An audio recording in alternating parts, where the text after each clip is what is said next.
3 साल बाद घर लौटा पति, लेकिन कमरे में जो देखा उसने उसकी दुनिया ही बदल दी।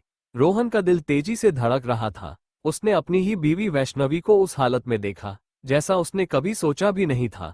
वैष्णवी की आंखों में डर था, लेकिन उसके चेहरे पर एक अजीब सी मुस्कान भी थी। रोहन कुछ समझ नहीं पा रहा था। तुम यहाँ? रोहन हकलाते हुए बोला। वैष्णवी धीरे धीरे उसके पास आई और बोली, तुम्हें तो 3 साल बाद आना था, इतनी जल्दी कैसे आ गए? रोहन चौंक गया। जल्दी? मैं तो 3 साल बाद ही आया हूँ। कमरे का माहौल अचानक भारी हो गया। रोहन ने कमरे को ध्यान से देखा। सब कुछ वैसा ही था, लेकिन कुछ तो अलग था।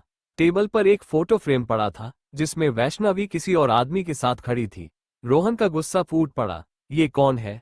वैष्णवी चुप रही। उसकी आंखों में आंसू आ गए। फिर उसने धीरे से कहा, जिस दिन तुम गए थे उसी दिन मेरी जिंदगी भी खत्म हो गई थी। रोहन के पैरों तले जमीन खिसक गई। वैष्णवी ने बताया, रोहन जिस हादसे में गया था उसमें उसकी मौत की खबर आई थी। पूरे गांव ने मान लिया कि रोहन अब नहीं रहा और मजबूरी में वैष्णवी की शादी उसके दोस्त अर्जुन से कर दी गई। रोहन सदमे में था। तो तुमने मुझे भूलकर किसी और को अपना लिया?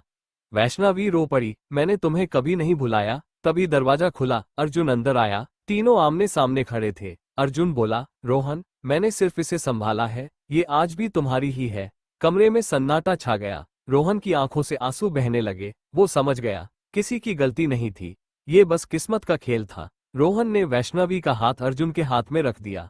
अब ये तुम्हारी जिम्मेदारी है। और बिना पीछे देखे वो घर से चला गया। पीछे सिर्फ टूटे रिश्तों की खामोशी रह गई। अगर दिल छू गई हो ये कहानी, तो वीडियो को लाइक करें, कमेंट में बताएं रोहन का फैसला सही था या गलत।